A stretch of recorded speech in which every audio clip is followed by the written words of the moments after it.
Hello everyone. पिछले 9 module यानी 9 lecture chapter number 2 आपकी केमिस्ट्री 12 के चैप्टर नंबर 2 यानी विलियन चैप्टर के 9 मॉड्यूल में आप लोगों को पहुंचा चुका हूं। ठीक है, मेरी आदत है कि मैं आपको पिछले मॉड्यूल से जरूर कनेक्ट कराता हूं क्योंकि हर मॉड्यूल का एक दूसरे से रिलेशन होता है। अच्छा, मॉड्यूल नंबर 9 में हमने क्या सीखा था? मॉड्यूल नंबर 9 में हमने सीखा था वाष्प दाब क्या होता है, उसे प्रभावित करने वाले कारक। फिर उसके बाद बात आई थी हमारे लिए राउल्ट का नियम, जो 2 अलग अलग प्रकार के विलयनों की बात के लिए था। द्रव डैश द्रव विलयन मतलब दोनों ही घटक द्रव हैं और जब वो द्रव है तो दोनों ही वाष्पशील हैं।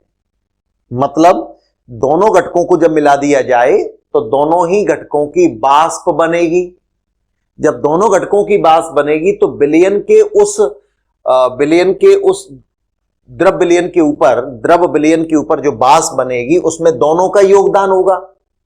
जब दोनों का योगदान होगा तो विलयन का कुल वाष्प दाब, या आपको याद दिला दूं, विलयन का कुल वाष्प दाब दोनों घटकों के वाष्प दाब। अब वहां मैंने एक शब्द इस्तेमाल किया था आंशिक, क्यों?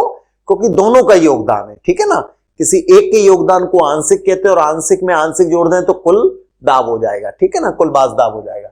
तो PA प्लस PB, मैं इसे आंशिक को स्मॉल p से इंडिकेट कर रहा हूं, स्मॉल p से। ठीक है ना, आप भी अपने नोट्स में स्मॉल p लिखना बराबर।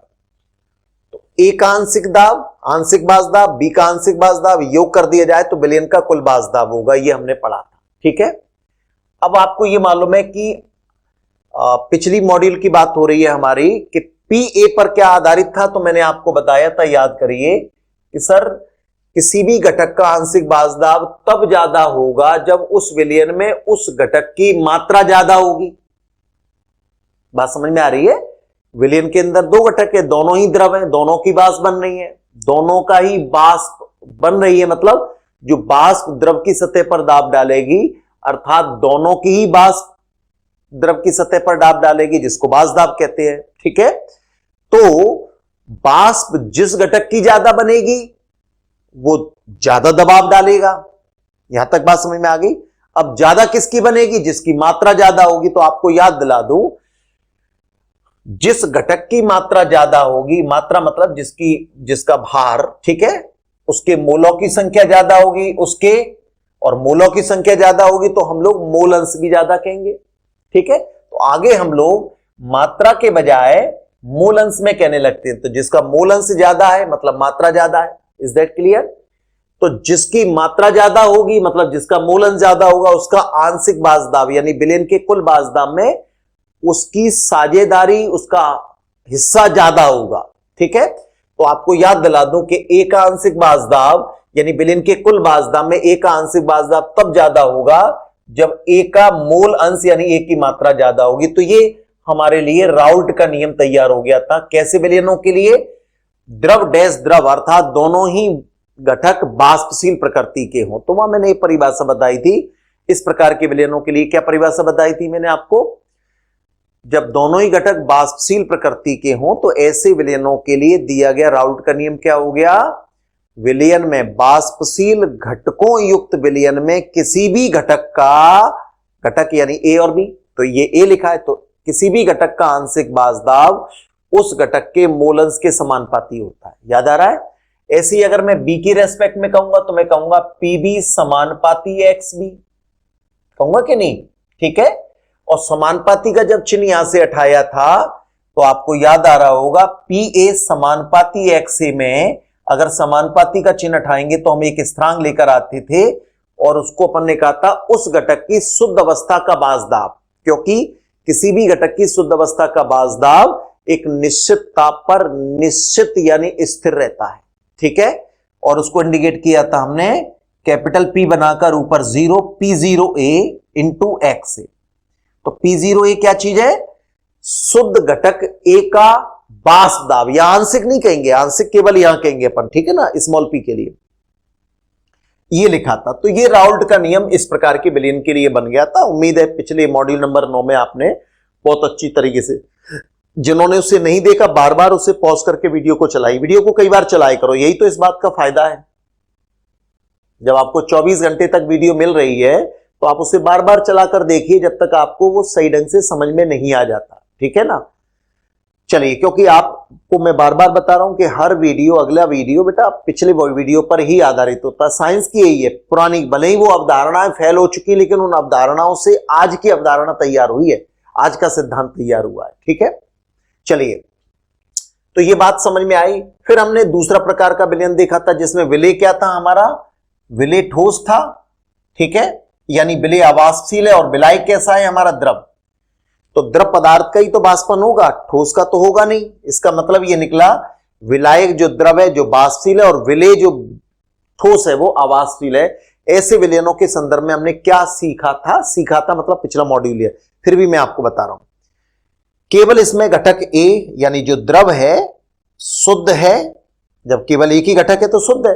उसकी किसी तापक्रम पर बनने वाली वाष्प का दाब मान के चलो P0A है, तो P0A क्या हो गया, शुद्ध विलायक का वाष्प दाब, जो एक निश्चित ताप पर निश्चित होता है, ठीक है। अब इसमें यानी यहां पर सतह पर किसके कण होंगे, तो आप कहोगे सर सतह पर केवल उसी घटक के कण होंगे जो घटक इसके अंदर है, चूंकि घटक शुद्ध है तो आप कहोगे सर सतह पर केवल उसी के कण होंगे। इसका मतलब वाष्पन जो सतह से होता है तो केवल एक ही घटक के, एक ही है तो उसी की, ये उसी एक घटक की ही तो वाष्प है, यही सतह पर दाब डाल रहे हैं जिसको अपन शुद्ध घटक ए का वाष्प दाब कह रहे हैं। यहां तक बात समझ में आई। अब इसमें क्या किया हमने, दूसरा घटक मिला दिया, ध्यान से समझिएगा। दूसरा घटक मतलब हमने इसमें ठोस मिला दिया, जिसको मैं लाल कलर से इंडिकेट कर रहा हूं, ठीक है ना। आपके वीडियो में लाल कलर थोड़ा हल्का दिखाई दे रहा होगा, लेकिन दिखाई दे रहा होगा, ठीक है। यानी अब क्या हुआ, चूंकि विलयन की परिभाषा होती है समांगी, मतलब दोनों घटक एक दूसरे में इस हद तक मिल गए कि उन्होंने अपनी पहचान खो दी, एक तरीके से ये समझ लो, इसी का मतलब समांगी मिश्रण होता है, राइट। तो यहां अब सतह पर जहां शुद्ध अवस्था में केवल घटक एक ही कण थे, अब यहां पर सतह पर, हालांकि केवल सतह पर ही नहीं संपूर्ण जगह, ठीक है ना, चूंकि वाष्पन सतह से होना है तो अब सतह पर किसके कण भी आ गए, किसके कण भी आ गए, विलय के कण भी आ गए, जो स्वयं वाष्प में नहीं बदलेंगे। तो यहां जो वाष्प बनेगी वो सिर्फ किसकी बनेगी, विलायक के कणों की बनेगी, ठीक है। विलयन के ऊपर, विलयन क्यों कह रहा हूं, क्योंकि अब ये दो घटक, ठीक है, विलय अवाष्पशील ठोस और विलायक हमारा द्रव वाष्पशील है, तो इसके ऊपर जो वाष्प बन रही है वो वाष्प पहले की तुलना में कम बनेगी। मतलब कम क्यों बनेगी, इसके रीजन मैंने आपको क्या बताया था, क्योंकि विलय अवाष्पशील है जिसका स्वयं का वाष्पन तो होगा ही नहीं, स्वयं की वाष्प तो बनेगी नहीं, लेकिन विलय के कण अब सतह पर भी स्थित होते, संपूर्ण पात्र के साथ सतह पर भी स्थित होते, तो वो क्या करेंगे, वाष्पन होने में अवरोध उत्पन्न करेंगे, किनको, जो वाष्पित होते, अर्थात एक एक कणों के वाष्पन होने को रोकेंगे, ठीक है। तो पहले की तुलना में अब वाष्प कम बनेगी, मतलब यहां जो वाष्प है वो कम बनेगी, और यहां जो वाष्प कम बनेगी तो इसका मतलब ये जो कण सतह पर जो दाब डालेंगे उसको अपन वाष्पदाब कहेंगे, वो वाष्पदाब क्या होगा, कम होगा। चूंकि अब ये विलयन के लिए कहा गया है तो पीएस मैंने इंडिकेट कर दिया, पीएस यानी उसी तापक्रम पर, जिस तापक्रम पर शुद्ध विलायक रखा था उसी तापक्रम पर विलयन का वाष्पदाब शुद्ध विलायक के वाष्पदाब से कम होता है। विलयन का वाष्पदाब, पीएस मतलब विलयन का वाष्पदाब, कैसे विलयन का वाष्पदाब, अवाष्पशील विलय युक्त विलयन का वाष्पदाब शुद्ध विलायक के वाष्पदाब से, शुद्ध विलायक का वाष्पदाब P0 से कम होता है, ये ज्यादा होता है ये कम होता है, ठीक है। अगर ये कम है तो अगर मैं शुद्ध विलायक के वाष्पदाब में से विलयन के वाष्पदाब को घटा दूं तो ये क्या निकल आएगा, डेल्टा P, इसको मैं क्या बोलता हूं, वाष्प दाब अवनमन, ठीक है, ये लिख रखा है मैंने, वाष्प दाब अवनमन कहेंगे हम इसको। तो वाष्पदाब अवनमन की परिभाषा अगर आप कही जाए तो आप कह सकते हैं शुद्ध विलायक के वाष्पदाब और अवाष्पशील विलय युक्त विलयन, अवाष्पशील विलय युक्त विलयन के वाष्पदाब के अंतर को वाष्पदाब अवनमन कहते हैं, वाष्पदाब अवनमन कहते हैं, वाष्पदाब में होने वाली कमी, अवनमन का मतलब कमी, ठीक है ना। विलयन के वाष्पदाब में कमी क्यों हो रही है, क्योंकि विलय अवाष्पशील है, ठीक है, जिसकी स्वयं की बाष्प तो बनती नहीं है, लेकिन वो शुद्ध विलायक के बाष्पदाब, मतलब विलायक के बाष्पदाब को, अब शुद्ध तो कोई भी नहीं है क्योंकि दो घटक हो गए, तो विलायक बुद्ध बाष्पशील है, लेकिन उसकी बाष्प अब पहले के समान नहीं बन रही, पहले के बराबर नहीं बन रही, क्योंकि विलेय के कणों ने सतह पर भी अपना स्थान जमा लेने के कारण अब सतह पर दोनों के कण मौजूद हैं, जिनमें से एक तो बाष्पित नहीं हो रहे, केवल नीले वाले कण अर्थात विलायक के कण ही बाष्पित होंगे, जो पहले की तुलना में कम होंगे। तो हम कह देते हैं कि विलयन के ऊपर बाष्प कम बनी है, पहले की तुलना में उसी तापक्रम पर बाष्प कम बनी है, तो बाष्पदाब क्या हो जाएगा, कम हो जाएगा। तो विलयन का बाष्पदाब शुद्ध विलायक के बाष्पदाब से हमेशा कम होता है। अब आपको क्या बता रहा हूं मैं, आपको मान के चलो मैंने इसमें 5 ग्राम विलेय घोला था पहले, ठीक है, बाष्पदाब में कमी हुई। अब मैंने इसके अंदर 9 ग्राम घोल दिया, विलेय और आ गया। जब विलेय और आ जाएगा तो क्या होगा, सतह पर विलेय के कण और बढ़ जाएंगे, संपूर्ण पात्र के साथ साथ सतह पर विलेय के कण बढ़ जाएंगे। बात समझ में आ रही है, सतह के कण बढ़ते जाएंगे। इसका मतलब है इसके अंदर विलेय की मात्रा अगर बढ़ती जा रही है, अब देखिए मैं यहां पर वही शब्द इस्तेमाल कर दूं, विलेय की मात्रा अगर बढ़ती जा रही है, जिसको अपन कह सकते हैं उसके मोल अगर बढ़ते जा रहे हैं, मोल कैसे निकाले जाते हैं, समझ में आ रहा है बात, जिसके मोल निकालने हो ना, उसकी मात्रा बटे उसका मोलर द्रव्यमान, और किसी पदार्थ का मोलर द्रव्यमान तो हमेशा स्थिर होता है क्योंकि वो सूत्र से निकलता है। Is that clear? अगर मैं कह रहा हूं ग्लूकोज, तो यह सब थोड़ा ना होगा ताप से ग्लूकोज का सूत्र बदल जाए या जगह बदलने पर ग्लूकोज का सूत्र बदल जाए, तो ये तो कांस्टेंट मान हो गया। तो विलेय की मात्रा अगर बढ़ेगी तो विलेय के मोलों की संख्या भी बढ़ेगी, और विलेय के मोलों की संख्या बढ़ेगी तो मूलंश का मान भी बढ़ेगा, क्योंकि मूलंश मोलों की संख्या बढ़ेगी तो, ठीक है, याद आ रहा है आपको, मूलंश का मान भी बढ़ेगा, हम उसे मूलंश कहने लगते हैं। अब आपको क्या बता रहा हूं कि विलेय की मात्रा बढ़ाते जाएंगे, आप उसे सीधा सीधा कह सकते हो मूलंश बढ़ाते जाएंगे, ठीक है ना। तो विलयन के बाष्पदाब में क्या आएगी, कमी आएगी। ये देखा कि नहीं, विलयन के बाष्पदाब में कमी आ रही।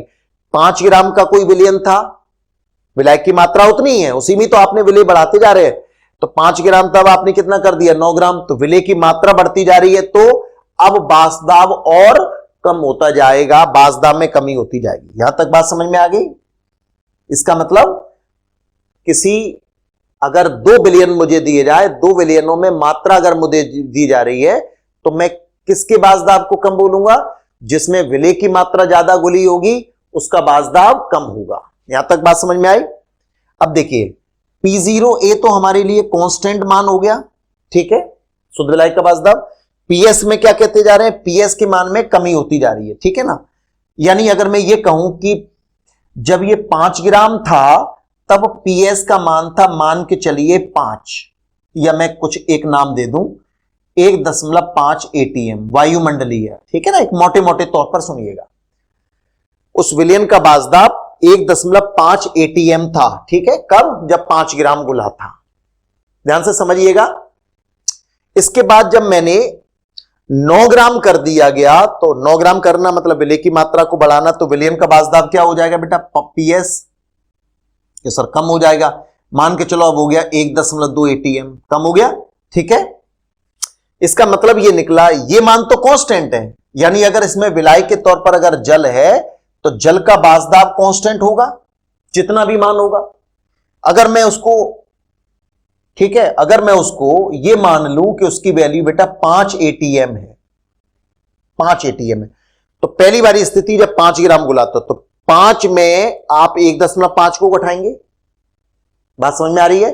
फिर दूसरी वाली स्थिति जब 9 ग्राम गुला, 5 में, ये तो वही रहेगा, शुद्ध जल का बाष्पदाब है, 5 में 1.2 घटाएंगे, 5 में से 1.5 घटाओ, 5 में से 1.2 घटाओ, तो आप कहोगे सर ऐसी स्थिति में जब PS के मान में जैसे जैसे कमी होती जाएगी, ये कम होता जाएगा, ये उतना ही है, तो डेल्टा P का मान बढ़ता जाएगा। डेल्टा P क्या चीज है, बाष्पदाब में अवनमन, यानी बाष्पदाब में अवनमन बढ़ता जाएगा।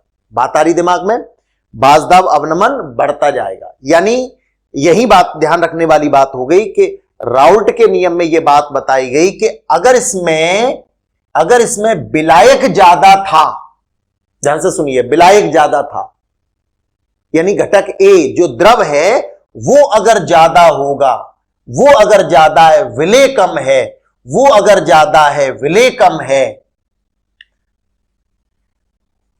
ये T वही तापक्रम की बात है। अब मैं इस प्रकार के विलयन की राउट करें जो हमने पिछले वी में भी पढ़ा था, ठीक है ना, वो देखिएगा। तो इनका कहना यह है कि जब यहां वाष्प ज्यादा कब बनेगी कि सर ये विलायक ज्यादा होना चाहिए, क्योंकि विलायक का ही बाष्पन होना है, ठीक है। तो यहां वाष्प का मतलब वो चूंकि विलयन के ऊपर बनने वाली वाष्प को विलयन का वाष्प दाब कहते हैं, तो विलयन का वाष्प दाब तब ज्यादा होगा जब विलायक यानी ए की मात्रा यानी मोल अंश ज्यादा होगा। बात समझ में आई? तो अपन यहां पर अपन परिभाषा बना सकते हैं कि नहीं? राउल्ट का नियम कैसे विलयनों के लिए? ठोस अवाष्पशील विलय युक्त विलयन के लिए राउल्ट का नियम हो गया, अवाष्पशील विलय युक्त विलयन का वाष्प दाब यानी पीएस विलायक के मोल अंश के समानुपाती होता है। इसको मैंने प्रूव भी करवाया था, अगर आप लोग पिछले वीडियो को देखेंगे तो आप लोग, ठीक है ना। तो पीएस समानुपाती एक्स से, यहां तक बात समझ में आ पाई? इस राउल्ट के नियम को आज हम एक और तरीके से भी इसकी परिभाषा लिखेंगे, ठीक है, ध्यान से सुनिएगा, इसकी परिभाषा एक और तरीके से लिखेंगे। फिलहाल आपने क्या समझा कि सर विलयन में विलय का मूल अंश यानी मात्रा बढ़ेगी तो विलयन के वाष्प दाब में कमी आएगी, और वाष्प दाब में कमी आएगी तो डेल्टा पी का मान जो है वो ज्यादा होगा, ठीक है ना, ज्यादा प्राप्त होगा, ठीक है ना, डेल्टा पी का मान बढ़ेगा। अब ये डेल्टा पी क्या चीज है? वाष्प दाब अवनमन। Is that clear? अगर उस वाष्प दाब अवनमन, ध्यान से समझिएगा, वाष्प दाब अवनमन यानी डेल्टा पी, समझना ध्यान से, डेल्टा पी को अगर मैं P0A से भाग दे दूं, क्या कह रहा हूं मैं? डेल्टा पी को अगर P0A से भाग दे दूं तो ये अनुपात बन गया, ये कह सकते हैं आप लोग। डेल्टा पी क्या चीज है? वाष्प दाब अवनमन। और P0A क्या चीज है? शुद्ध विलायक का वाष्प दाब। इसका मतलब इस अनुपात को हम लोग कहते हैं वाष्प दाब का आपेक्षिक अवनमन। ऊपर क्या लिखा है वो मैं बाद में बताता हूं, अभी ये क्या हो गया? वाष्प दाब का आपेक्षिक अवनमन। वाष्प दाब अवनमन क्या चीज है? डेल्टा पी, और delta P is divided by P0A, तो ये क्या बन गया? वाष्प दाब का आपेक्षिक अवनमन। अब आप देखिए P0A भी तो कांस्टेंट है, मतलब स्थिर मान है, वो तो नहीं बदलेगा ना इस स्थिति में बदलेगा ना इस स्थिति में बदलेगा। P0A का मान है, शुद्ध विलायक का वाष्प दाब है। लेकिन जैसे जैसे हम विलय की मात्रा यानी विलय का मोल अंश बढ़ाएंगे तो क्या होता जाएगा? डेल्टा पी का मान बढ़ता जा रहा है। ये देखा आपने, विलयन का वाष्प दाब कम होता है यानी ये वैल्यू कम होगी, इस वैल्यू में से इसे घटाकर ये निकाला जाएगा तो डेल्टा पी का मान बढ़ेगा, राइट। अब डेल्टा पी का मान बढ़ेगा, P0A तो कांस्टेंट मान है, तो अपन कहेंगे वाष्प दाब का आपेक्षिक अवनमन भी बढ़ेगा। यानी अगर मैं यहां एक रिलेशन और मैं बना दूं, वो ध्यान से समझिएगा कि सर ऐसी स्थिति में डेल्टा पी बटे P0A, जिसको हम वाष्प दाब का आपेक्षिक अवनमन कहते हैं, ये भी क्या होगा? बढ़ेगा। अब आप देखिएगा ये भी बढ़ेगा, यानी इसका मतलब ये निकला विलय की मात्रा यानी विलय के मोल यानी मोल अंश, एक ही बात हो गई। ये बढ़ेगा तो ये भी बढ़ेगा। आगे बात समझ में आपको? यानी इसका मतलब होगा कि विलयन में जितने ज्यादा विलय के कण घुले होंगे, देखिए मात्रा से हम कणों की संख्या निकाल सकते हैं ना। एक मूल में कण कितने होते हैं? आवोगार्दो संख्या के बराबर 6.023 × 10⁻23। आधे मूल में क्या होंगे? तो उसका बटे 2 कर देंगे।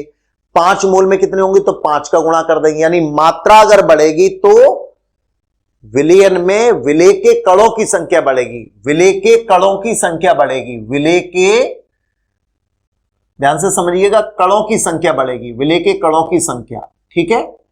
और अगर कणों की संख्या अगर बढ़ रही है तो संपूर्ण पात्र में के साथ साथ सतह पर भी कण बढ़ रहे हैं। ऐसी स्थिति में क्या होगा? वाष्प कम बनेगी, क्योंकि वो कण वाष्प को बनने से रोकेंगे। वाष्प बननी किसकी है? विलायक की। सतह पर उनके कण अगर आ गए विलय के, तो वो विलायक के कणों को वाष्पित होने में अवरोध उत्पन्न करेंगे, तो विलयन का वाष्प दाब क्या होगा? कम होगा। और विलयन का वाष्प दाब कम होगा तो डेल्टा पी का मान बढ़ेगा, क्योंकि ये ऐसे घटाने पर निकलेगा, ठीक है। तो डेल्टा पी का मान बढ़ेगा तो ये इस मान, ये वाष्प दाब का आपेक्षिक अवनमन है, ये मान भी बढ़ेगा। इसका मतलब ये जो वाष्प दाब का आपेक्षिक अवनमन है कब बढ़ता है? जब विलयन में विलय के कणों की संख्या ज्यादा होगी। तो विलयन में विलय के कणों की संख्या ज्यादा होगी तो वाष्प दाब का आपेक्षिक अवनमन भी, विलय की मात्रा ज्यादा होने का मतलब कणों की संख्या ज्यादा होना, कणों की संख्या बढ़ेगी तो वाष्प दाब का आपेक्षिक अवनमन भी बढ़ेगा। तो ये विलयन का एक ऐसा गुण हो गया जो संख्या पर निर्भर कर रहा है, कणों की संख्या पर निर्भर कर रहा है, विलय के कणों की संख्या पर निर्भर कर रहा है। उन गुणों को नाम देते हैं हम लोग क्या, अणुसंख्यक गुण। क्या समझ में आई? विलयन के वे गुण जो उसमें उपस्थित विलेय के कणों की संख्या पर निर्भर करते हैं।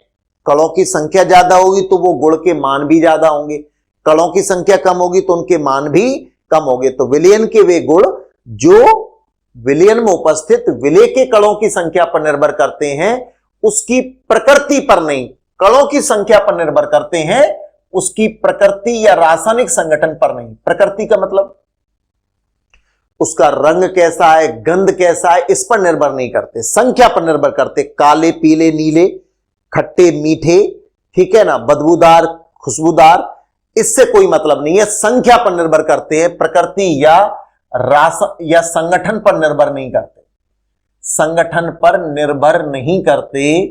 नहीं, ऐसे गुणों को क्या बोलेंगे हम लोग, अणुसंख्यक गुण कहेंगे।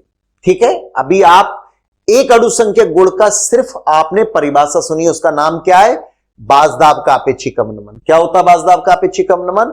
बाजदाब अवनमन और शुद्ध विलाय के बाजदाब के अनुपात को बाजदाब का अपेक्षिक अवनमन कहते हैं, जो कि एक अणुसंख्यक गुण है। क्योंकि विलेय जितना ज्यादा घुलेगा मतलब कणों की संख्या ज्यादा होगी, और कणों की संख्या ज्यादा होगी तो बाजदाब का अपेक्षिक अवनमन का मान भी बढ़ेगा। यहां तक बात दिमाग में बैठ रही है आपके? पहले ये बताइए, ठीक है, ये बात समझ में आ रही है?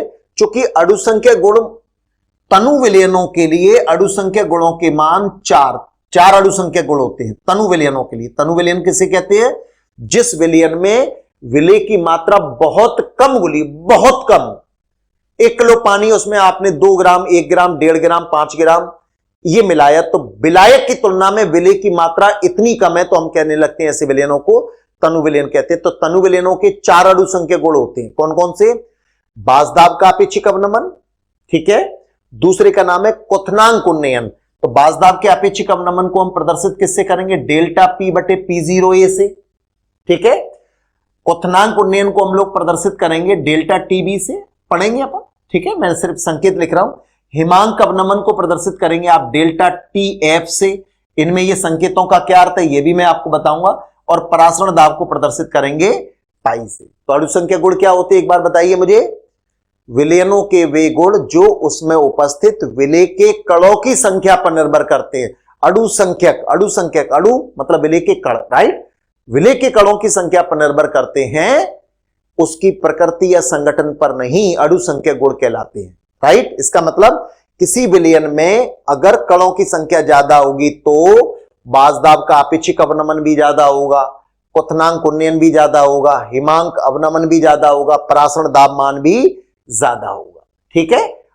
ये इस चैप्टर के अंतर्गत जब हम इन चारों को पढ़ लेंगे तो काफी हद तक हमारा चैप्टर नंबर 2 फिनिश होने की स्थिति में आ जाएगा, यानी चारों को हमें पढ़ना है। आज हम लोग पहले के बारे में पढ़ेंगे, बाजदाब का अपेक्षिक अवनमन, ठीक है। बात समझ में आई? देखिए कुछ चीजों को तो मैं यहां बनाए रखता हूं, अभी आपके दिमाग में बात बैठी रहेगी। तो राउल्ट के नियम में बात दिमाग में आई आपकी? पिछले वीडियो को आप चलाकर देख सकते हैं आप लोग, ठीक है। अब आप देखिएगा जो मैं कहने जा रहा हूं। अब मैं आपको, चलिए ये मैं मिटा देता हूं यहां से, ठीक है, इसको मैं बना रहने देता हूं। तो मैं आपको जो बता रहा हूं वो ये था कि हमने कुछ चीजों को प्रूव किया था। देखिए कैसे प्रूव किया था। PA, आपको अगर याद आ रहा हो, अगर मैंने ये कहा था आपको कि PS बराबर होता है PA प्लस PB, याद आ रहा है आपको? बिल्कुल आ रहा होगा, ठीक है। अगर विलेय अवाष्पशील है तो उसकी वाष्प नहीं बनेगी, तो PB की वैल्यू क्या हो गई? 0 कर दी आपने। Is that clear? क्यों कर दी? विलेय अवाष्पशील है, उसकी वाष्प तो बनेगी नहीं। तो ये हो गया हमारा PS बराबर PA आ गया, और PA की इस वैल्यू को अपन यहां लगा दें तो ये हो जाएगा PS बराबर, ध्यान से समझिएगा, P0A इंटू X से आ गया। P0A शुद्ध विलायक का बाजदाब होता है जो कि एक निश्चित ताप पर स्थिर होता है, निश्चित होता है। तो यहां से आपने राउल्ट का इस प्रकार के विलयनों के लिए जिसमें विलेय अवाष्पशील है उसका नियम बना दिया। अवाष्पशील विलेय युक्त विलयन का बाजदाब शुद्ध विलायक के बाजदाब के समानुपाती होता है, ठीक है ना, क्योंकि मतलब विलायक के समानुपाती होता है, ये कह दिया जाए, तो अगर विलायक की मात्रा, विलायक कौन है? द्रव, और द्रव का बाष्पन होगा, अगर वो ज्यादा है तो विलयन के ऊपर बनने वाली बाष्प यानी विलयन का बाष्प दाब भी ज्यादा होगा। यहां तक बात समझ में आ गई। अब यहीं से फिर मैं आपको थोड़ा सा और लिए चल रहा हूं। क्या लिए चल रहा हूं ये देखिएगा, उस बात को समझने की प्रयास कैसे करेंगे। ये फॉर्मूला लिखा है आपका पीएस बराबर, दोबारा देखिएगा, पीएस बराबर P0A इंटू एक्स है, लिखा है। आप क्या क्या बात जानते हैं, आपको यह भी मालूम है कि सर एक्स ए बराबर, ठीक है ना, देखिए आपको यह मालूम है कि एक्स ए प्लस एक्स बी, नोट भी करिए अपनी कॉपी में, थोड़ा सा नोट किया करें आप लोग, ठीक है ना। कभी कभी क्या है कि कुछ चीजों को मैं प्रूव कराता हूं तो उसमें नोट्स में मैंने वो चीजें नहीं डाली होती, ठीक है ना, समझाने में आ जाती है वो। आप क्या जानते हो कि हाँ सर एक्स ए प्लस एक्स बी बराबर एक, जानते हैं कि नहीं अपन? विलयन में उपस्थित दोनों घटकों के मूल अंश का योग सदैव एक होता है, ठीक है ना, और किसी भी एक घटक का मूल अंश सदैव एक से कम होगा, 1 माइनस एक्स बी। इसका मतलब एक्स ए के स्थान पर मैं क्या लिखूंगा? 1 माइनस एक्स बी लिख दूं इधर। चलिए पीएस बराबर हो गया P0A ब्रैकेट के अंदर 1 माइनस एक्स बी लिख सकता हूं मैं, यस। यहां से फिर आगे बढ़े अपन, तो पीएस बराबर P0A का एक से मल्टीप्लाई करोगे तो P0A आएगा minus P0A into X B, right. यहां तक कोई दिक्कत? ठीक है, ये विलयन का बाष्पदाब है, ये शुद्ध विलायक का बाष्पदाब है, और ये विलय का मूल अंश है, ठीक है। इस पूरे मटेरियल को मैं बराबर के इधर ले आऊं या इसको इधर पहुंचा दूं, एक ही बात है। तो ये हो गया P0A इंटू एक्स बी बराबर, ये इधर ले आया था, माइनस का साइन था, इधर आ गया P0A माइनस PS। कोई दिक्कत होनी नहीं चाहिए। एक्स बी बराबर लिखने जा रहा हूं मैं, तो मैं लिखूंगा P0A माइनस PS बटे चला जाएगा P0A, ओके। एक्स बी बराबर, अब देखिए P0A माइनस PS क्या होता है? डेल्टा P, बाष्पदाब अवनमन, मतलब इसके स्थान पर मैं डेल्टा P मेंशन करने जा रहा हूं, डेल्टा P बटे क्या आ गया? P0A आ गया। अब आप देखिएगा सब कुछ वही है, ठीक है, आगे बढ़ते रहे हम लोग। तो अभी आपने राउल्ट का नियम आपने यहां लिखा था, क्या लिखा था आपने? अगर मैं इस नियम को यहां लिख दूं, अवाष्पशील विलय युक्त विलयन का, अवाष्पशील विलय युक्त विलयन का बाष्पदाब, विलय युक्त विलयन का बाष्पदाब, विलयन का बाष्पदाब जिसको हम लोग इंडिकेट कर रहे हैं पीएस से, विलायक के मूल अंश यानी XA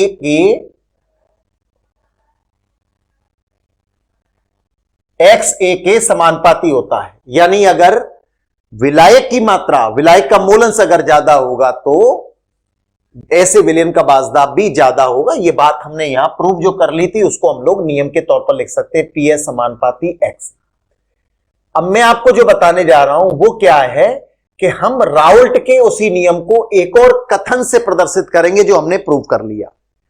जब PS समानुपाती XA है तो समानुपाती का चिन्ह हटाएंगे, P0A लेकर आएंगे, वो लिख दिया हमने। दोबारा समझ आ रही है बात? XA प्लस XB बराबर 1 होता है, XA बराबर हो जाएगा 1 माइनस XB, ये रख दिया हमने, ओके। आगे सॉल्व किया, देख रहे हैं आप, ये ले आए तो आप देखोगे ये यही इसी से तो सॉल्व किया है हमने। जब ये इसी से सॉल्व किया है तो राउल्ट के नियम का एक कथन और बनाने जा रहे हैं, एक स्टेटमेंट और बनाने जा रहे हैं। वो क्या है तो मुझे बताइए, ये क्या चीज है?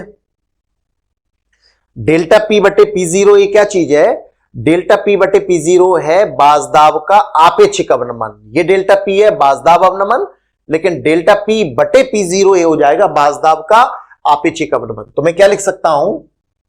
दूसरा कथन, उसी राउल्ट के नियम को हम एक और तरीके से भी लिख सकते हैं, और वो ये है बाष्पदाब का आपेक्षिक अवनमन, बाष्पदाब का आपेक्षिक अवनमन यानी बाष्पदाब का आपेक्षिक अवनमन यानी डेल्टा P बटे P0A, ठीक है। Is that clear? ठीक है, डेल्टा P बटे P0। ये क्या चीज है? विलय की मूल भिन्न, विलय की विलेय की मोल भिन्न के बराबर होता है, विलेय की मोल भिन्न के बराबर होता है, विलेय की मोल भिन्न, विलेय की मोल भिन्न जिसको हम इंडिकेट कर रहे हैं एक्स बी के बराबर होता है। दिख रहा है कि नहीं, अपने प्रूफ किया है, तब मैं इस बात को लिखा रहा हूं आपको, बराबर होता है। मैंने आपको डायरेक्ट नहीं बताया, आपको पहले प्रूफ कर लीजिए।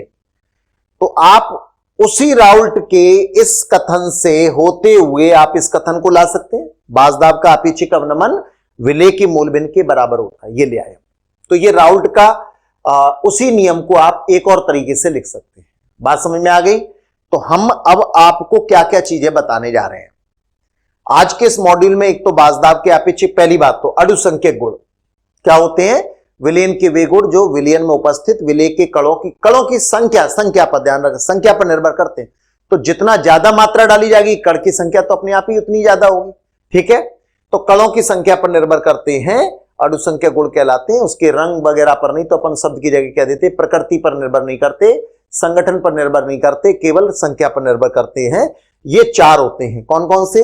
बाजदाब का आपेक्षिक अवनमन, आज हमारा फोकस इसी पर होना है। क्वथनांक उन्नयन, हिमांक अवनमन, परासरण दाब। बाजदाब का आपेक्षिक अवनमन की परिभाषा क्या बनाई मैंने अभी आपको, या और क्या बना सकते हैं अपन? तो बाजदाब के आपेक्षिक अवनमन की परिभाषा आप बना सकते हैं। देखिए, रटने की जरूरत नहीं है बेटा, रटोगे तो फिर कहां तक काम चलेगा। ये लिखी गई परिभाषा, बाजदाब के आपेक्षिक अवनमन की परिभाषा लिखी गई है, वाष्पदाब अवनमन और शुद्ध विलायक के बाजदाब के अनुपात को, ठीक है ना, अनुपात है कि नहीं है, डेल्टा पी बटे पी जीरो ए, अनुपात को डेल्टा पी यानी बाजदाब अवनमन बटे शुद्ध विलायक का बाजदाब के अनुपात को बाजदाब का आपेक्षिक अवनमन कहते हैं। आपको कह सकते हो बाजदाब आपेक्षिक अवनमन एक अणुसंख्यक गुण है। अगर मोल अंश ज्यादा है तो बाजदाब का आपेक्षिक अवनमन का मान भी ज्यादा होगा। यहां तक दिक्कत बताइए, नहीं है? चलिए, अब हमारी इसी हेडिंग में हम लोग जो पढ़ने जाएंगे वो ये है कि देखिए, अभी ये हेडिंग है क्योंकि हमने ये पढ़ रहे हैं, बाकी इसी तरह की हेडिंग सबसे आएगी। हम क्या करेंगे, इस अणुसंख्यक गुणधर्म की सहायता से विलेय का मोलर द्रव्यमान कैसे ज्ञात करें। मोलर द्रव्यमान जो कांस्टेंट होता है, आप जानते हैं, स्थिर मान सूत्र से निकलता है तो कांस्टेंट होता है। हमने क्या किया, किसी विलेय पदार्थ को लिया, मालूम नहीं है वो कौन है, उसकी मात्रा मालूम है हमें कि इतने ग्राम विलेय को इतने ग्राम विलायक में डाल दिया, और डालने के बाद हमने उसके कुछ गुणों का अध्ययन किया, और गुणों के अध्ययन करने के आधार पर हमने उसका मोलर द्रव्यमान निकाला। नहीं, अप्रत्यक्ष तरीके से मोलर द्रव्यमान निकाले। प्रत्यक्ष तरीका क्या है, उस विलेय मोलर, जैसे ग्लूकोज है तो ग्लूकोज का सूत्र C6H12O6, उससे हम जब निकालेंगे तो 180 निकलेगा। अब हम लोग अप्रत्यक्ष तरीके से निकाल रहे हैं। वो अप्रत्यक्ष तरीका क्या है, अणुसंख्यक गुणधर्म की सहायता से उस विलेय का जो अवाष्पशील है उसका मोलर द्रव्यमान ज्ञात करना। ये हेडिंग अभी मैं इसके लिए बता रहा हूं, ऐसी हेडिंग चारों में आएगी। मतलब बाजदाब के आपेक्षिक अवनमन की सहायता से विलेय का मोलर द्रव्यमान ज्ञात करना, जो अभी हमारी हेडिंग हो रही। इसी तरह से क्वथनांक उन्नयन, हालांकि अभी अपने पढ़ा नहीं है क्या होता है, पर मैं बता रहा हूं। क्वथनांक उन्नयन की सहायता से अवाष्पशील विलेय का मोलर द्रव्यमान ज्ञात करना, हिमांक अवनमन की सहायता से अवाष्पशील विलेय का मोलर द्रव्यमान ज्ञात करना, परासरण दाब की सहायता से अवाष्पशील विलेय का मोलर द्रव्यमान ज्ञात करना। यानी चारों की सहायता से हम लोग अवाष्पशील विलेय का मोलर द्रव्यमान ज्ञात करने की हमारी हेडिंग होती है। फिलहाल यहां मैं हेडिंग बनाने जा रहा हूं, और वो हेडिंग यही है हमारी, क्या, वाष्पदाब के आपेक्षिक अवनमन की सहायता से, वाष्पदाब के आपेक्षिक अवनमन की सहायता से, ये नोट किया करें आप लोग, ठीक है ना, भले ही नोट्स पहुंच गए, इससे रिपीट भी होता है, रिवाइज भी होता है। आपेक्षिक अवनमन की सहायता से अवाष्पशील विलेय का विलेय ठोस था, उसमें अवाष्पीय विलेय का मोलर द्रव्यमान, मोलर द्रव्यमान का संकेत क्या हो गया, विलेय का मोलर द्रव्यमान, ठीक है, ज्ञात करना। मोलर द्रव्यमान जिसको हम लोग MB से प्रदर्शित करेंगे, विलेय B, M मतलब मोलर द्रव्यमान ज्ञात करना, ठीक है। हेडिंग समझ में आ गई, हेडिंग ही समझ लो पहले तो। चूंकि इसकी शुरुआत राउल्ट के नियम से होनी है, राउल्ट के नियम से लेकर हम इसकी शुरुआत करेंगे, तो कई बार इस प्रश्न को यह भी कह सकते हैं, राउल्ट के नियम की सहायता से अवाष्पशील विलेय का मोलर द्रव्यमान कैसे ज्ञात करेंगे। क्या, राउल्ट नियम की सहायता से अवास्तविक विलेय का मोलर द्रव्यमान कैसे ज्ञात करेंगे, यह भी पूछा जा सकता है। ठीक है ना। तो आप क्या जानते हैं, राउल्ट के नियम से अगर स्टार्ट किया, हमने सॉल्व किया इस बात को राउल्ट के नियम से, और वो नियम क्या है स्टूडेंट्स, वो नियम है ये, यानी आपको यहां ये लिखना है, क्या लिखना है, बाजदाब का अपेक्षिक अवनमन यानी डेल्टा पी बटे P0 A विलेय के मोल भिन्न के बराबर होता है। ये बात हमने अभी प्रूव की थी, ये बात आपको लिखनी है, यानी ठीक है ना। तो आप लिखोगे ना XB बराबर डेल्टा P बटे P0 A। बताइए क्या दिक्कत है, वहीं से स्टार्ट कर दिया। ठीक है, इसको समीकरण 1 दीजिए आप लोग। आप ये जानते हैं कि XB क्या चीज है, XB होता है विलेय का मोल भिन्न। ये कैसे निकाला जाता है, NB बटे Na प्लस NB। परिभाषा क्या बनती है मोल अंश की, विलयन में किसी भी घटक का मोल अंश उसके मोलों की संख्या, उसके मतलब जिसकी बात कर रहे हैं, B की बात कर रहे हैं तो B के मोलों, उसके मोलों की संख्या तथा कुल मोलों की संख्या के अनुपात को उसका मोल अंश कहते हैं। ओके, चलिए, तो XB के प्लेसेस पर मैं वो रख दूं, ठीक है, या आप इसको ऐसे भी कर दो, बराबर XB समीकरण नंबर 1, एक ही बात है, उससे क्या फर्क हो रहा है। ठीक है, तो ये लिखा हमने डेल्टा P बटे P0 A बराबर, ठीक है, XB की जगह हमने मेंशन कर दिया NB बटे Na प्लस NB। चूंकि ये जो गुणधर्म मैंने बताए थे, अणुसंख्यक गुणधर्म जो बनाए थे, ये किसके लिए होते हैं, तनु विलयनों के लिए। ठीक है, और मैं यहां क्या कहने जा रहा हूं वो देखिएगा, अत्यंत तनु विलयन होने पर, अत्यंत फॉर वेरी डाइल्यूट सॉल्यूशन, अत्यंत तनु विलयन। अब तनु के आगे भी हमने बहुत अत्यंत लिख दिया, अत्यंत लिख दिया मतलब बहुत ही डाइल्यूट सॉल्यूशन है, फॉर वेरी डाइल्यूट सॉल्यूशन, बहुत ही तनु विलयन है। बहुत ही तनु विलयन का मतलब विलेय की मात्रा इतनी कम है कि वो नजरअंदाज की जा सकती है। बात समझ में आ रही है, इसका मतलब विलेय की मात्रा बहुत कम है। मात्रा कम है मतलब मोलों की संख्या, विलेय की मात्रा कम है तो मोलों की संख्या कम होगी। तो मैं ये कहने जा रहा हूं कि विलेय के मोलों की संख्या इतनी कम है, किसकी तुलना में, ए की तुलना में, मतलब ए के मोलों की संख्या यानी ए की मात्रा ज्यादा है। इतना इसमें तो कंफ्यूजन नहीं होता, मात्रा या मोल में बोलता हूं तो, क्योंकि मात्रा ज्यादा होगी तो मोलों की संख्या ज्यादा होगी। तो इस स्थिति में बी के मोलों की संख्या ए के मोलों की संख्या में इतनी कम है मतलब ए ज्यादा है। ठीक है, तो हम क्या कर रहे हैं, ऐसे विलयन में मतलब अत्यंत तनु विलयन में जब यह स्थिति है तो हम NB को नगण्य मान रहे हैं, नगण्य मान सकते हैं, नगण्य मान सकते हैं। दिख रहा है आपको बोर्ड पर, देखिएगा जरा, नीचे लिख रहा हूं मैं, दिख रहा है, NB को नगण्य मान सकते हैं। कब मान रहे हैं, जब बहुत ही कम है। यानी आप ऐसा समझो मोटे तौर पर कि आपकी 10th में परसेंटेज बनी है 85%, ठीक है, और हो सकता है कि आप अपने उस स्कूल के टॉपर हो, ठीक, या आपकी 90% बनी है तो आप उस स्कूल के टॉपर हो। परंतु जब आप कहीं कोचिंग पढ़ने जाते हो तो पता चलता है उस कोचिंग पर 90% वाले तो 12 छात्र बैठे हैं। लेकिन जब आप हमारे कोटा या जयपुर के अंदर पढ़ने आते हैं तो क्या पता चलता है आप लोगों के 90 वालों की तो जहां भीड़ लगी है। समझना ध्यान से। तो आपका आपके स्कूल में, उस गांव या उस कस्बे के स्कूल में योगदान है, मतलब संख्यात्मक दृष्टि से योगदान है कि आप 90% बनाए। लेकिन आप कोचिंग में जब पहुंचे तो 12 90 वाले मिले। कोटा या जयपुर आए तो क्या नजर आया आपको कि वहां तो 90 वालों की भीड़ लगी है। इसका मतलब क्या निकला कि वहां योगदान है, लेकिन उतने में अब योगदान आपका कैसा हो गया, नगण्य हो गया। आपकी क्वालिटी पर क्वेश्चन नहीं मार्क नहीं कर रहा, मैं संख्यात्मक दृष्टि से कहना चाहता हूं। ठीक है, मतलब इसको और दूसरे शब्दों में समझिए। दूसरे शब्दों में कैसे समझिए कि अगर मैंने 1 किलो पानी में, मतलब मैंने 5 ग्राम ग्लूकोज को तौला, तो चूंकि मैंने तौला है इसका मतलब 5 ग्राम को भी तो तौला जाएगा। ठीक है, तौला, और उसको अगर मैंने 1 किलोग्राम पानी में मिला दिया, आधा किलोग्राम पानी में मिला दिया गया, तो पूरे विलयन की तुलना में, पूरे विलयन के अंदर यानी उस विलयन में मैं विलायक की तुलना में विलेय इतना कम है कि मैं उसको यह कह रहा हूं कि स्वाद पता ही नहीं चल रहा कि जहां में ग्लूकोज डला है कि नहीं डला। 5 ग्राम ग्लूकोज को अगर हम 2 किलो पानी, 1 किलोग्राम पानी, आधा किलो पानी में मिला दें तो हमें स्वाद में पता नहीं चलेगा ग्लूकोज मिला है कि नहीं, पता नहीं चलेगा। कोई अपन कह रहे, जबकि वास्तविकता क्या है, हमने मिलाया था।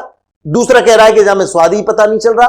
इसका मतलब एनबी को क्या मान लिया हमने, नगण्य मान लिया। अब जब एनबी को, ध्यान रखना किसमें नगण्य माना है हमने, विलयन में, और विलयन के कुल मूलों की संख्या क्या है, एन प्लस एनबी, इसमें हमने विलय के मूलों की संख्या को नगण्य मान लिया। ठीक है, यहां से मैं इन चीजों को हटा सकता हूं स्टूडेंट, चलिए हटाना पड़ेगा, आपने नोट कर लिया हो तो वैसे भी स्क्रीनशॉट वगैरह आप साथ साथ ले लिया करो। तो जब मैंने उसमें नगण्य मान लिया तो अब मैं इसी फॉर्मूले को आगे बढ़ा रहा हूं, तो मैं लिख सकता हूं डेल्टा पी बटे P0A बराबर एनबी। ध्यान रखना ये कुल मूलों की, बिलियन में कुल, बिलियन के अंदर हमने नगण्य माना है। ठीक है, तो यहां इस एनबी को नहीं लिखूंगा मैं, तो एनबी बटे क्या लिख दिया, एन। या फिर आप इनको ओपन कर सकते थे जैसे आप चाहते हैं, जानते हैं चूंकि एनबी बराबर होता है ना WB बटे एमबी, वैसे भी ओपन करना ही पड़ेगा क्योंकि हमको क्या निकालना है, एमबी निकालना है, विलय का मूलर द्रव्यमान। एन बराबर होगा WA बटे एम। इस फॉर्मूले को हम लोग यहां पर सब्स्टिट्यूट कर देते हैं, डेल्टा पी बटे P0A बराबर एनबी के स्थान पर मैं लिखूंगा WB बटे एमबी बटे एनए बटे WA, एनए बटे मतलब WA बटे एमए। ठीक है, वही एनबी और एनए की वैल्यू लगा दी, यहां तक कोई दिक्कत, हमको जो निकालना है वहां तक हम पहुंच रहे हैं, इसी को हम लोग और आगे सॉल्व किया। डेल्टा पी बटे P0A बराबर WB, इसको लिखने का तरीका अपन अरेंजमेंट करो, WB बटे MB गुणा MA को ऊपर ले जाएंगे आप, NB बटे WA हो जाएगा। यहां तक हमें निकालना क्या है, MB, तो MB को मैं इधर ले आऊं। ठीक है, तो ये आ गया MB बराबर, देखिए MB इधर ले आए तो WB बटे WA, ये मेंशन हो गया, ये मेंशन हो गया, ऊपर क्या लिखा है MA लिखा गया, बटे ये नीचे ले आए आप डेल्टा P बटे P0A, और P0A को जो नीचे आएगा ना, नीचे तो आएगा, MB हटा, MB को इधर पहुंचा इसको, तो उसको अपन क्या ले जाते हैं, ऊपर ले जाते हैं, ये हो गया P0A। ठीक है ना, A और B के संकेतों को नीचे लिखना है आपको। ये एक ऐसा फॉर्मूला बन गया जिसकी सहायता से, जो हेडिंग डाली थी ना हम लोगों ने, हेडिंग क्या थी, बाजदाब के आपेक्षिक अवनमन की सहायता से अवाष्पशील विलय का मोलर द्रव्यमान यानी MB ज्ञात करना। तो MB अब उस विलय का, जिसका सूत्र भी नहीं मालूम था, उस विलय का हम लोग इसकी सहायता से, मतलब बाजदाब के आपेक्षिक अवनमन की सहायता से मोलर द्रव्यमान with the help of this formula we can find out. बात समझ में आई? इस फॉर्मूले, इसमें हमें क्या मालूम होना चाहिए, तब भी निकाल पाएंगे विलय कितना घोला गया था, मतलब विलय की तुली हुई मात्रा WB, WA, विलायक की तुली हुई मात्रा कितने में घोला गया था, विलय की कितनी मात्रा को विलायक की कितनी मात्रा में घोला था, यह मालूम होना चाहिए। और घोलने के बाद P0 क्या चीज है, शुद्ध विलायक का बाजदाब, शुद्ध विलायक का। ठीक है, और डेल्टा P का मतलब आप जानते हो, जब इतनी मात्रा को इतनी मात्रा में घोले जाने पर विलयन का बाजदाब कम हो जाता है, PS का मान कम हो जाता है, और P0A माइनस PS की हेल्प से हम क्या निकाल लेंगे, डेल्टा P। और MA, जैसा कि आप जानते हैं मोलर द्रव्यमान किसी का कांस्टेंट रहता है, ये B का मोलर द्रव्यमान है, विलय का मोलर द्रव्यमान है, ये A का मोलर द्रव्यमान। जैसे मैंने जल का तो आपको हो गया 18, मैंने कहा बेंजीन तो आपको हो गया 78। समझ में आ रही बात? यानी ये तो कांस्टेंट होगा, जिस विलाय जल में घोला गया तो आप 18 लगाएंगे, सवाल में दे या न दे 18, जल का मोलर द्रव्यमान 18 होता है। तो इस सूत्र की सहायता से हम लोग क्या निकाल सकते हैं, विलय का मोलर द्रव्यमान निकाल सकते हैं। बैठी दिमाग में, फटाक से स्क्रीनशॉट लीजिए। कुछ बात समझ में आई? अत्यंत तनु विलयनों में हमने NB बहुत ही कम है NA की तुलना में, तो हमने विलयन में NB को नगण्य माना, विलयन के अंदर NB को नगण्य माना है। जब विलयन में NB को नगण्य मान लिया, विलयन में NB को नगण्य मान लिया, तो हम लिखेंगे अब ऊपर का NB बटे NA प्लस NB हटाकर NA लिखेंगे, नगण्य मान लिया। NB का मान, NA का मान सॉल्व करते गए, MB को इधर ले जाइए, यहां से यहां। क्या बात दिमाग में आई? ठीक है, फटाक से नोट करो बेटा, इसे स्क्रीनशॉट लीजिए आप लोग और फिर नोट करिए, क्योंकि अब मैं एक सवाल कराऊंगा बाजदाब के आपेक्षिक अवनमन की सहायता से। ठीक है, चलिए चलिए, हो गया, स्क्रीनशॉट हो गया बेटा। अब मैं आपको जो सवाल बताने जा रहा हूं वो देखिएगा, वो सवाल क्या है और कैसे लिखना है आपको। ठीक है, चलिए हटा दो मैं यहां से ये, ओके। क्योंकि हम जब भी सवाल करेंगे तो सवाल करने के लिए हमें क्या चीज मालूम होना चाहिए, सूत्र मालूम होना चाहिए। अगर हम लोग सूत्र याद रख पा रहे हैं तो हम सवालों को करने में आसानी पाएंगे। और सूत्र ये है आपका, अगर मुझे मोलर द्रव्यमान निकालना है ये, या और कोई चीज निकालनी है, तो वो इधर आ जाएगा, वो वहां पहुंच जाएगा। ठीक है ना, ये बात ध्यान रखिएगा। ठीक है, चलिए एक सवाल जो दिया गया वो सवाल आपको मैंने किया हुआ ही दिया हुआ है, ठीक है ना। अब सवाल को मैं जो बोलने जा रहा हूं वो सुनिएगा, वो सवाल क्या दे रहा हूं आपको। सवाल दिया गया आपको,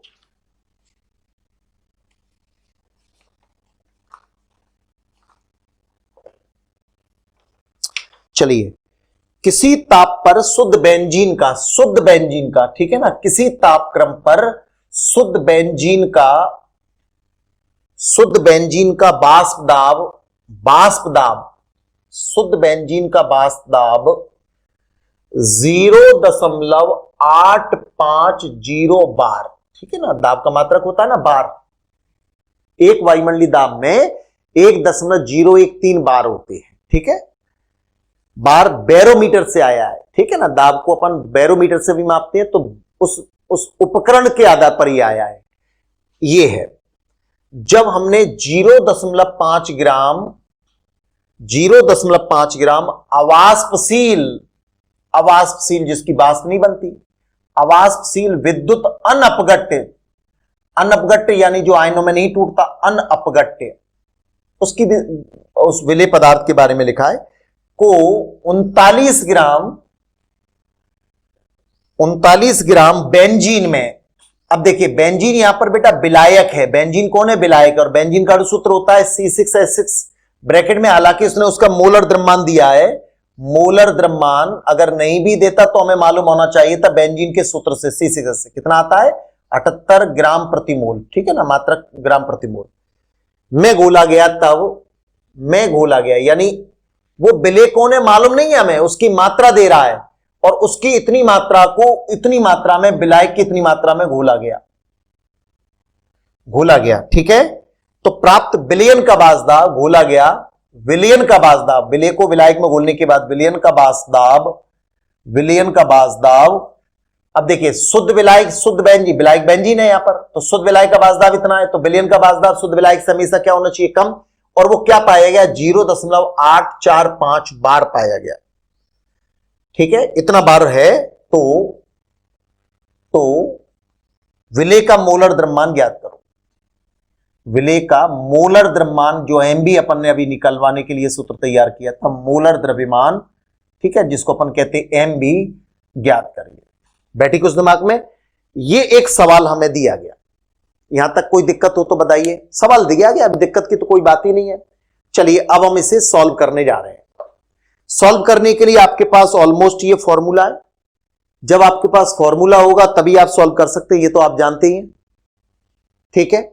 तो WB कितना दे रहा है, आप दिया गया वगैरह सब लिखेंगे, MB बराबर WB कितना दे रहा है स्टूडेंट, तो ये दे रहा है 0.5 ग्राम गुणा, ठीक है। MA कितना है, MA यानी बेंजीन का मोलर द्रव्यमान जो कितना होता है 78, ठीक है, गुणा P0A 0.850 लगा सकते हैं आप लोग, बटे WA विलायक का 39 ग्राम में घोला गया है, ठीक है।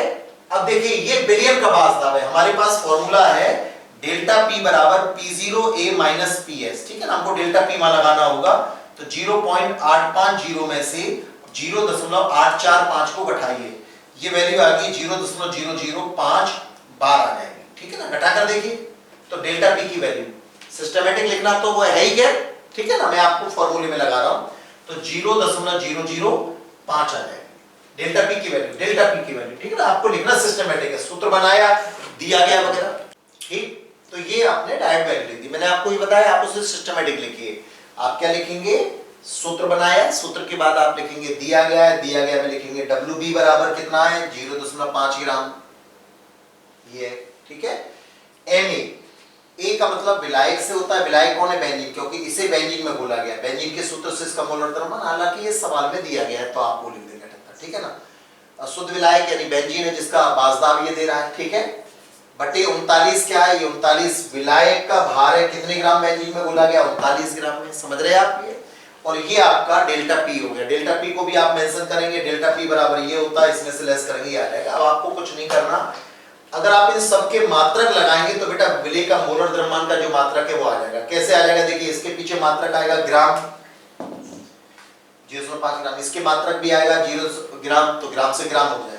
ये भी दाब का मात्रक है तो यहां भी दाब का मात्रक आएगा, क्योंकि इतने की कमी हुई है। अब नमन का मतलब डेल्टा P का मतलब बाजदाब अवनमन यानी बाजदाब में होने वाली कमी, ठीक है ना, तो ये भी बार में आ जाएगा, तो बार से बार कट जाएगा।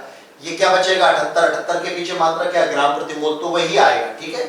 अब आप सॉल्व करना जानते हैं आप लोग, 39 से 78 दो बार कट जाएगा, ये 2 आ गया, समझना ध्यान से 2, ये पॉइंट के बाद यहाँ दशमलव है, यहाँ 1 2 3 है, 1 2 3, ठीक है। अब देखिए दशमलव के बाद यहाँ 50 जीरो लिखियो, 4 लिखियो, कोई फर्क नहीं पड़ेगा पीछे, दशमलव के बाद 2 अंक, दशमलव के बाद 1 अंक, ध्यान से समझो, दशमलव के बाद 2 अंक, 2 में गिनेंगे, ठीक है ना, 2 और 1 3, ये कट जाएगा, ये दशमलव हट गया।